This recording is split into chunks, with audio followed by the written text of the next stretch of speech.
대한민국 대표 외식 메뉴 삼겹살. 남녀노소 누구에게나 사랑받는 흔하디 흔한 삼겹살로 식품 산업의 혁명을 일으키다. 국내산 돼지고기만 고집, 참수추로 초벌구이하여 더욱 풍부해진 육즙. 차별화된 맛과 서비스로 창업 6년 만에 연매출 1,500억 원의 성공 신화를 이루어냈다. 앞으로 이제 관광이나 서비스나 외식 산업은 계속적으로 우리나라의 어떤 기간 산업으로 성장이 될 것이라 저는 확신합니다. 저는 청년들이 한번 도전해 볼 필요가 있다 생각이 됩니다. 두 번째 강연자 장보환 대표를 소개합니다.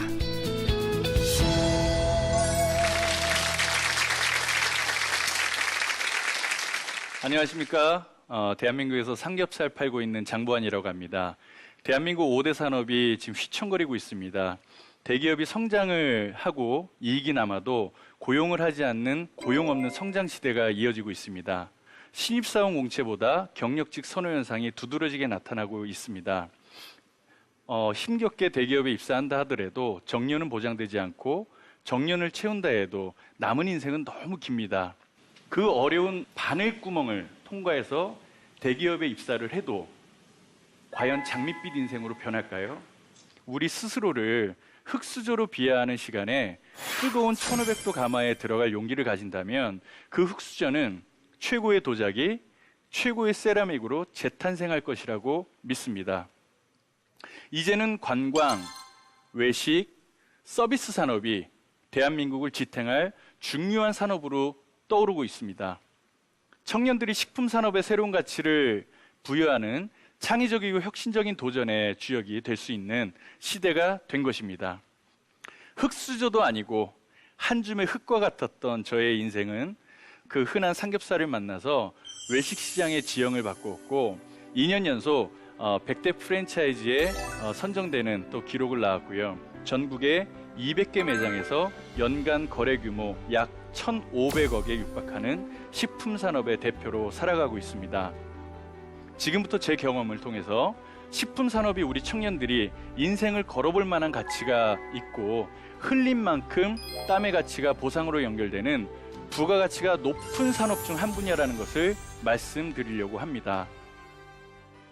저희 아버지는 1980년도 강남에서 부동산 개발 및 건축업을 하셨습니다. 초기 강남에 진출했던 많은 분들이 동방석에 앉았을 때 저희 아버님은 빗방석에 오래 앉아 계셨어요. 돈이 이렇게 오다가도 우리 아버지는 막 피해 나가세요. 저는 강남 한복판에서 아버지가 손수 지은 건물 옥상에 오갈 데가 없어서 판잣집을 짓고 살아야 했던 열등감 가득한 소년으로 유년기, 청소년기를 거치게 됩니다. 그러면서 그때부터 꿈을 꾸게 됩니다. 나는 장래 커서 내 가족을 지킬 수 있는 직업은 뭘 해야 될까? 그게 외식업이었습니다. 제 중학교, 고등학교 시절만 해도 그때는 포장마차 떡볶이집이 한참 유행하던 시절이었는데요. 학생들이 떡볶이를 정말 많이 사 먹었어요. 허름한 포장마차에서 그 아주머니가 퇴근할 때 소나타를 몰고 가시는 거 보고 전 충격을 받았습니다. 이게 무슨 일인가? 떡볶이 하나를 파는데도 불구하고 저렇게 삶이 멋있어 보이고 대단해 보였습니다. 그래서 저는 제 가정을 정말 지킨다라는 그 마음 하나로 식품 산업의 그 씨앗을 제가 마음속에 심어놨었죠. 그래, 나는 식품 산업으로 꼭 성공할 거야. 그 꿈을 이루기 위해서 97년 제대와 동시에 스시를 공부하러 일본 유학을 준비하고 있었습니다. 하지만 유학을 떠나기 직전인 97년 12월에 IMF가 터졌습니다. 집달간이 새벽에 들이닥치고 모든 세간이 집 앞 놀이터에 산처럼 쌓이게 되면서 저의 20대는 시작되게 됩니다. 그리고 사탕 공장에서, 주점에서 웨이터로, 용산에서 컴퓨터 세일즈맨으로 준비되지 않고 생각할 겨를도 없이 수많은 세상을 만납니다. 그러던 어느 날 포천 사탕 공장에서 완행버스를 타고 서울로 오면서 문장 하나를 보게 됩니다. 젊었건을 서서간들 어떠하리. 혹시 아시는 문구신가요? 저한테는 이 말이 그 어떤 누구의 어떤 힘내라는 말보다 너무너무 큰 용기가 됐던 말이었습니다. 사실 지금도 경영을 해나가면서 너무 어렵고 지칠 때, 힘들 때 절목건을 서서 간들 어때? 이게 저한테는 신념이자 제 무기입니다. 하지만 마지막 직장이었던 IT 업계의 생존은 치열함만으로는 안 되더군요. 어떤 길로도 나아갈 수 없을 것 같은 현실을 직감할 즈음에 너무 무서운 구안화사라는 안면 신경마비가 찾아옵니다. 입이 삐뚤어지는 병이죠. 여기 정수리부터 복숭아뼈까지 한 50여 대의 침을 맞아요. 마치 전기 고문 당하는 그런 기분이에요. 그 고문 같은 아픔을 견디면서 비로소 저를 찾아보게 되더라고요. 그래, 내가 간절하게 이루고 싶었던 꿈, 그게 뭐지? 그게 식품산업이었습니다. 내가 어릴 때부터 너무 해보고 싶었던 거잖아. 외식업 사장이 꿈이었잖아. 오로지 그 생각만 하면 그냥 설레이고 흐뭇하고 밤에 잠을 못 자도 피곤하지도 않습니다. 그러나 막상 창업에 나서는 순간부터 소위 멘붕이 옵니다. 보증금, 임대료, 권리금, 함께 땀 흘릴 동료, 수많은 장애물은 닥쳐보지 않으면 무엇 하나도 해결할 수 있는 게 없습니다. 창업은 벼랑 끝에서 시작하지 말라라는 말씀을 드리고 싶습니다. 대부분 가족, 지인, 은행에 기대어 창업을 하게 됩니다. 하지만 이제 100세 인생입니다.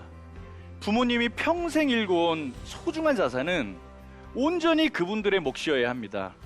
장사를 쉽게 생각하고 할 게 없으면 장사나 해야지 했다가 막상 시작해 보니 동네 구멍가게도 위대해 보인다라는 말을 저는 수없이 듣습니다. 제발 경험으로 자산을 쌓으세요. 그 경험이 실력이고 그 실력으로 세상에서 존중받을 때 비로소 기회는 불현듯 찾아옵니다.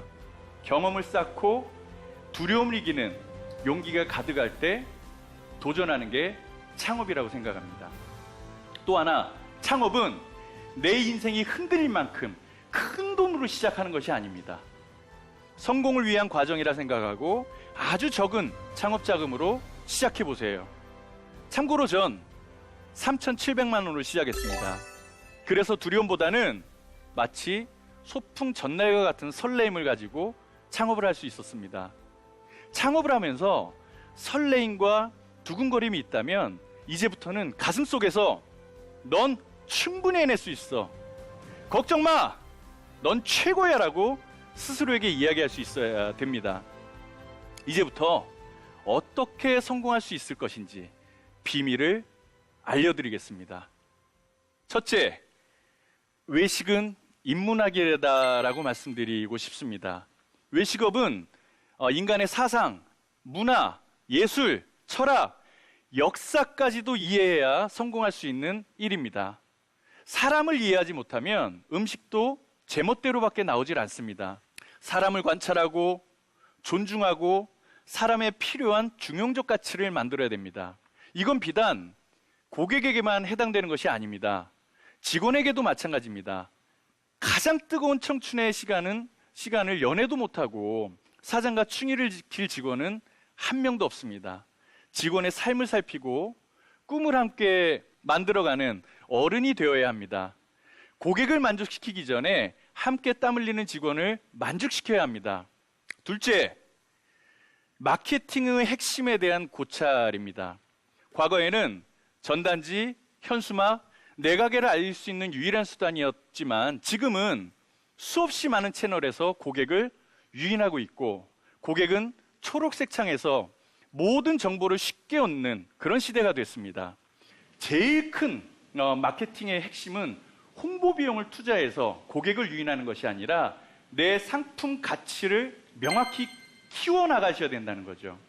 그래서 내가 파는 제품은 특별해야 돼요. 어떤 이야기를 담냐가 대단히 중요합니다. 그래서 저희는 R&D 담당한테 어떤 메뉴를 개발할 때 특별해야 되고 창의적이어야 되고 놀랍고 충격적이어야 됩니다. 당연히 맛은 기본이고요. 이제는 바이럴의 시대입니다. 공짜 영업사원을 얼마나 만드느냐가 외식업의 성패를 가른다 해도 과언이 아닙니다. 고객은 기꺼이 휴대폰을 꺼내서 인스타, SNS 올릴 소재 찾는데 혈안이 되어 있습니다. 고객의 눈높이, 기대를 충족시키지 못한다면 공짜 영업사원을 잃게 됩니다.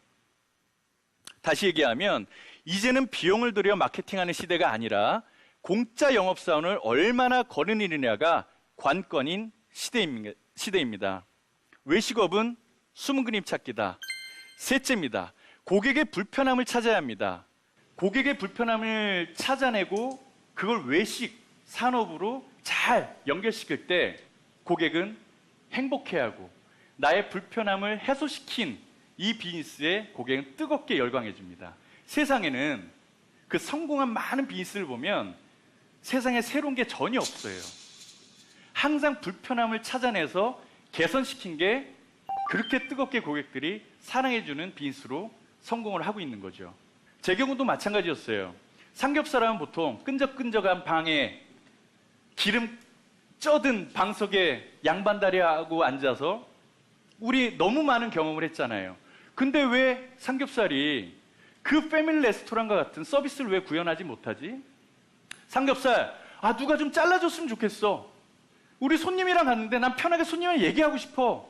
그래서 저는 그런 불편함을 해소한 저 나름대로의 해석과 방법을 통해서 하남데이십이라는 브랜드를 만들었고 그게 불과 몇 개월도 되지 않아서 저희 집 앞에는 거의 40분, 1시간씩 줄을 서는 집이 됐습니다. 그래서 외식은 거치장이 중요한 게 아닙니다. 얼마나 돈을 많이 찍어 발라서 멋진 인테리어 만드는 것이 중요한 게 아니라 철저하게 고객의 불편함을 내가 해소해 줄 수 있는 서비스를 하고 있는가, 이걸 꼭 명심하시기 바랍니다. 네 번째, 가장 중요한 겁니다. 꿈이 있어야 됩니다. 그 꿈은 간절함이 있어야 됩니다. 단지 돈을 많이 벌고 싶다, 명예를 얻고 싶다가 아니라 어릴 적부터 간절했던 내 꿈을 찾아보세요. 만일 나의 꿈이 선명하고 절대적이며 모든 것을 걸 만큼 가치 있는 꿈이라면 가장 치열하게 도전해야 합니다. 그리고 결과를 얻기까지 도달하기 어려운 고난과 인고의 시간을 버텨야 합니다. 제 첫 번째 꿈은 줄 서는 집이었습니다. 외식인의 꿈이죠. 그런데 막상 줄 서고 40분을 기다리는 고객을 보게 되면 너무 죄송해서, 고객한테 더 미안해서 더 열심히 일한 저를 바라보게 됩니다. 꿈을 이뤘는데도 꿈을 이룬지 모르게 지나가더군요. 꿈은 이루는 게 아닙니다. 꿈은 만날 수도 없습니다. 꿈은 지나치는 겁니다. 꿈은 가혹할 만큼 힘든 산을 올라가는 여정과 같습니다. 힘겹게 산 하나를 넘으면 더 큰 산이 눈앞에 나타나고, 그렇게 몇 고개를 넘어도 더 큰 산이 눈앞에 나타납니다. 오르막을 힘겹게 걷고 있다면 힘내! 넌 반드시 해낼 수 있어! 라고 용기를 주어야 됩니다. 내리막을 걷고 있다면 괜찮아, 넌 충분히 힘든 언덕을 넘었기 때문에 휴식이 필요해 라고 얘기해야 합니다. 이렇듯 내용을 따뜻하게 감싸 안고 칭찬하며 자존감을 높여야 됩니다. 가족, 친구, 세상의 어느 누구도 내 삶을 대신할 수 없습니다. 온전히 내 인생은 내 것이고요. 내가 나를 인정치 않고 포기한 순간 그 어떤 기회도 찾아오지 않습니다. 누구보다 나를 사랑해줘야 합니다. 내가 잃었던 성취감이 여러분들의 재산입니다. 성취감은 아주 작은 도전부터 시작입니다. 혹시 세상에 비춰진 나로만 살고 있지는 않았습니까? 식품 산업의 성공을 꿈꾸는 대한민국 청년들에게 당부합니다. 성공을 위해선 삼류 배우가 아닌 티켓 파워를 지닌 국민 배우가 되어야 합니다. 티켓 파워를 거머쥔 국민 배우가 되는 길만큼이나 외식업은 지루하고 어렵습니다. 성공의 크기와 고통의 크기는 같습니다. 어느 한쪽이 클 경우 쉽게 무너집니다. 전 오늘도 꿈을 꿉니다. 식품 산업은 이런 작은 도전과 성공이 모여 큰 에너지를 만들어낼 수 있는 매력적인 산업입니다. 한국인이 뜨겁게 사랑한 삼겹살이 세계 곳곳 지구촌이 사랑해줄 그날을 위해 전 세계 진출을 준비 중에 있습니다. 많은 스타트업, 청년 외식인에게는 자본과 노하우를 공유해서 안정적으로 시장에 진입할 수 있도록 플랫폼 비즈니스를 강화할 것입니다. 1인 소비에 맞춰서 국내산 한돈, 국내산 김치를 사용해서 가정 간편식 식품 산업에 새로운 패러다임을 제시할 것입니다. 또한 익스프레스 1인 삼겹살 시장도 올해 하반기 오픈을 예정하고 있습니다. 삼겹살은 레드오션이었습니다. 블루오션을 찾아 헤매느라 시간을 보내지 마세요. 저처럼 대중의 소비가 집중되고 포화 시장인 레드오션에서야말로 진정한 블루오션의 희망을 찾을 수 있습니다. 진정성으로 얻어진 재료와 간절함으로 성숙된 철학의 레시피로 음식은 만들어집니다. 세상은 쉽게 성공을 허락하지 않습니다. 20대는 저금통에 경험이란 자산을 쌓아가는 과정입니다. 그 과정이 차곡차곡 쌓여 누구보다 빛나는 청춘으로 성장하시길 응원하고요. 앞으로 대한민국 식품 산업에 큰 기둥이 되어주시길 기대합니다. 고맙습니다.